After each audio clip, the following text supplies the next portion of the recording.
orang-orang kafir misalnya, sampai ekstrim. Barang siapa yang berpuasa maka akan disuruh berbuka, maka dipaksa untuk berbuka, diberikan makanan di siang Ramadan. Maka di sini dia makan, namun dalam keadaan di hatinya tetap ingin melaksanakan puasa. Maka meskipun dia makan, maka di sini dia tidak masuk kepada pembatal puasa. Paham tum? Maka 3 perkara ini harus terpenuhi. Maka oleh sebab itu dijadikan kaidah di dalam qawaidul fiqhiyah al-muhimmah, disebutkan oleh Abdurrahman Ibnu Nasr As-Sa'di rahimahullah, wal khata wal ikrahu wan nisyanu asqatahu ma'buduna ar-rahmanu. 3 perkara, al khata wal ikrah wan nisyan. Makna al khata adalah tidak mengetahui hukum. Seseorang masuk kepada perkara pembatal puasa tapi tidak mengetahui hukumnya. Seperti tadi kami sebutkan, pertama perintah sahur belum turun minal fajr, maka para sahabat membawa iqal putih dan iqal hitam, terus makan sampai terlihat cahaya dari luar jendelanya, luar pintunya terlihat. Berarti berhenti sahur, berarti telah masuk waktu sholat dan sebagainya. Namun tidak dihitung pembatalan karena khata. Wal ikrah, dan dipaksa. Wan nisyan, dan lupa. Asqatahu ma'buduna rahman. Maka 3 perkara ini menurunkan dari peribadatan kepada Allah. Maknanya meskipun orang ini masuk kepada perkara makan minum dan pembatal puasa yang lainnya, tidak dianggap batal karena tidak terpenuhi syarat tadi.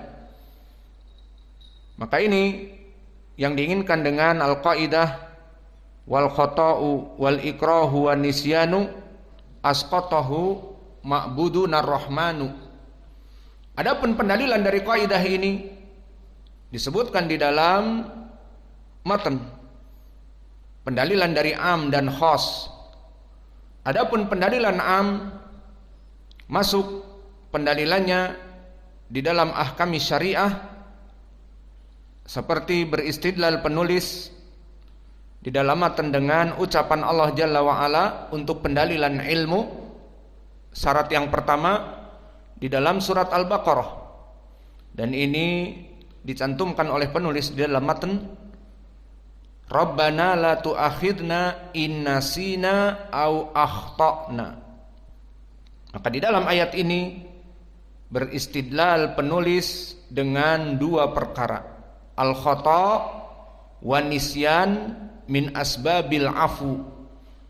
Rabbana la tu'akhidna in nasina au akhtana. Wahai Rabb kami, janganlah engkau ambil perkara penghukuman kepada kami di saat kami dalam keadaan khata, dan makna al-khata tidak mengetahui hukum, wan nisyan dalam keadaan mengetahui hukum namun lupa. Maka orang yang makan dan minum lupa, dan orang-orang yang tidak mengetahui hukum itu pembatal puasa tidak dihukumi.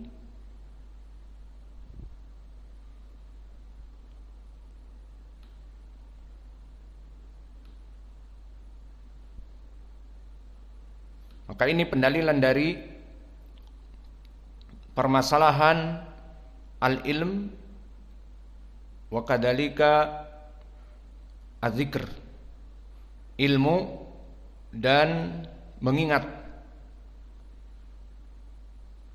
Kemudian beristidlal penulis juga dengan ayat yang lain, walaisa alaikum junahun fima akhta'tum bihi walakin ma ta'ammadat qulubukum wa kanallahu ghafuran rahima, di surat Al-Ahzab. Maka walaisa alaikum junah, tidak ada dosa atas kalian dari perkara yang kalian itu akhta'tum bihi, yang mana kalian tidak mengetahui hukumnya. Walakin ma ta'ammadat qulubukum, tetapi apa-apa yang kalian sengaja di dalam hati kalian, itulah yang dihitung dari dosa atas kalian. Maka ini menjadi pendalilan masih permasalahan an-nisyan wal akhta. Adapun pendalilan dari perkara yang ketiga tentang permasalahan al-ikrah, permasalahan al-qasd. Dia memang meniatkan berpuasa, membatalkan puasa, bukan dipaksa maka baru batal. Maka di sini barang siapa yang dia itu dipaksa dan makan makanan dan minum minuman tapi hatinya tidak mau makan dan minum, dipaksa kalau tidak dibunuh. Wa man kafara billah ba'da imanih illa man ukriha wa qalbuhu mutmainnun bil iman. Maka dalilnya di dalam surat An-Nahl, barang siapa yang kufur kepada Allah setelah imannya, namun dalam keadaan illa man ukriha, dipaksa untuk kufur dari Islam padahal telah beriman, wa qalbuhu mutmainnun bil iman, dan hatinya dipenuhi keimanan, maka di sini tidak dijadikan sebagai pembatal puasa.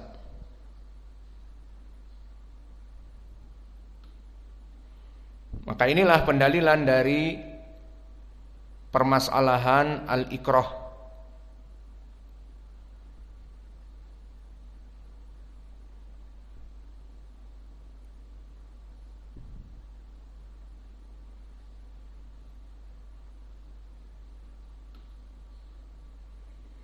Maka dalil yang ketiga dengan ayat, dan ayat ini asalnya barakallahu fikum turun kepada Ammar ibnu Yasir, di mana Ammar ibnu Yasir di tarikh disebutkan dan di tafsir ayat ini disebutkan di saat dibunuh bapaknya Yasir dan ibunya Sumayyah oleh kufar Quraisy, maka Ammar diancam, kalau kamu tidak mengucapkan kekufuran atas Muhammad dan atas Rabb kamu, maka kamu akan kami bunuh. Maka mengucapkanlah Ammar ibnu Yasir kalimat kekufuran setelah dia beriman kepada Nabi. Maka ditafsirkan oleh Imam Qatadah fi qaulihi ta'ala, di dalam ayat ini, man kafara billah min ba'di imanih ila man ukriha wa qalbuhu mutmainnun bil iman qala dzukira lana annahan nuzilat fi Ammar ibni Yasir akhadahu banul Mughirah fagatuhu fi bi'ri Maimun, bahwa Ammar ibnu Yasir diambil, ditahan oleh Banu al-Mughirah yang kafir, yang musyrik dari kelompok kufar Quraisy, fagatuhu fi bi'ri Maimun, maka dia dimasukkan kepada sumur Maimun dan ditutup. Wa qalu ukfur bi Muhammad, kafirlah dari agama Muhammad. Fataba'ahum ala dalika wa qalbuhu karihun, maka di sini Ammar mengikuti, namun hatinya berteriak, hatinya menyelisihi. Maka dia mengucapkan kalimat kekufuran, namun hatinya menyelisihi. Maka ini ucapan Qatadah, fa anzalal ayah ila man ukriha wa qalbuhu mutmainnun bil iman. Maka barang siapa yang dia itu kecuali orang-orang yang ukriha, dipaksa, namun hatinya dipenuhi keimanan, maka ini pengecualian. Ai man atal kufur ala ikhtiyar wastihbab, maka barang siapa yang datang dengan kekufuran atas ikhtiar dan istihbab, bukan dikarenakan paksaan, maka baru dia itu kufur. Maka atsar ini seperti biasa datang dari Bishr ibnu Mu'ad, an Yazid ibnu Zurai, an Sa'id ibnu Abi Arubah, an Qatadah ibnu Di'amah, maka sanadnya sahih. Maka ayat ini menceritakan tentang Ammar ibni Yasir, dan telah datang bahkan dari Ammar ibni Yasir itu sendiri diriwayatkan oleh Imam Abdurrazzaq. Berkata Ammar ibnu Yasir fi qaulihi ila man ukriha wa qalbuhu mutmainnun bil iman qala akhadal musyrikun Ammar ibni Yasir fa'adabuhu hatta qarabahum fi ba'di ma aradu fasyaka dzalika ila nabi sallallahu alaihi wasallam faqala lahu nabi sallallahu alaihi wasallam kaifa tajidu qalbak qala mutmainnan bil iman summa qala nabi sallallahu alaihi wasallam fa in adu fa'ud. Maka di dalam hadis ini disebutkan kisah langsung dari Ammar ibni Yasir bahwa tafsir ayat ila man ukriha wa qalbuhu mutmainnun bil iman, bahwa orang-orang musyrik mengambil Ammar ibni Yasir dan mengadabnya dan meminta kekufuran, dan dikatakan oleh Ammar kalimat kekufuran. Kemudian di saat bertemu dengan Nabi ditanya oleh Nabi, kaifa tajidu qalbak? Setelah mereka pergi dan melepaskan Ammar dan Ammar mengucapkan kekufuran, maka Nabi menanyakan, kaifa tajidu qalbak? Bagaimana di saat kamu mengucapkan kekufuran?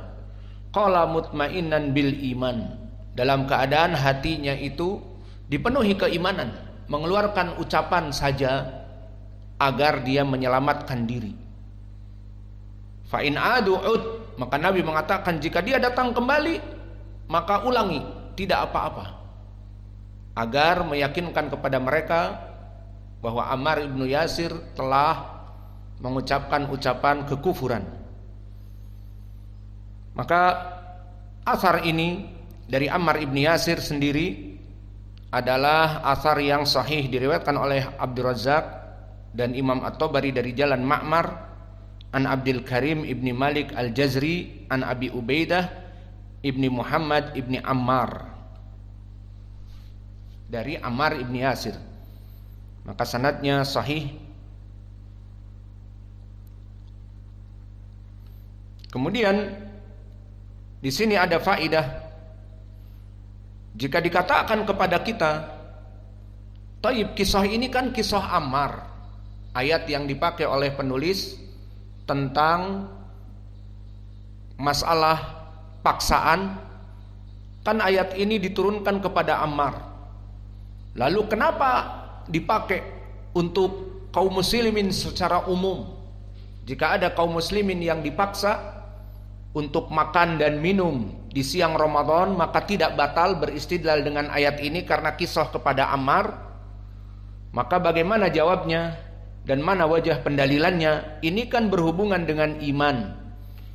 Maka jawabnya, jika seandainya hukum kufur yang berhubungan dengan iman itu diperbolehkan untuk mengucapkan kekufuran dan kesyirikan padahal hatinya tidak meridhoinya dan hatinya dipenuhi keimanan, itu hukumnya diberikan ampunan oleh Allah, maka min babil aula permasalahan fikih, permasalahan ibadah. Kalau permasalahan kesyirikan di mana Ammar mengucapkan dohirnya kekufuran, wallahu alam bagaimana lafadznya, yang jelas dia kufur kepada Nabi Muhammad dan dia kufur kepada ketauhidan kepada Allah. Ini perkara yang paling dahsyat dan paling parah dalam permasalahan akidah, dalam permasalahan prinsipal. Maka lebih mudah dari itu hanya sekedar permasalahan fikih, bukan permasalahan akidah tapi fikih. Seseorang dipaksa untuk berbuka, untuk makan dan minum, maka dia makan dan minum itu lebih mudah daripada permasalahan keimanan. Maka ini jawaban bagi mereka jika mengatakan ayat tentang Ammar itu adalah ayat yang berhubungan dengan akidah, Tapi di sini kan berhubungan dengan fikih tentang puasa Ramadan dipaksa. Kita katakan permasalahan fikih lebih mudah daripada permasalahan kufur dan syirik. Maka di sini jelas lebih diampuni lagi. Dan begitupun jika dikatakan tadi kan kisahnya kepada Ammar Al-Quran ini. Lalu bagaimana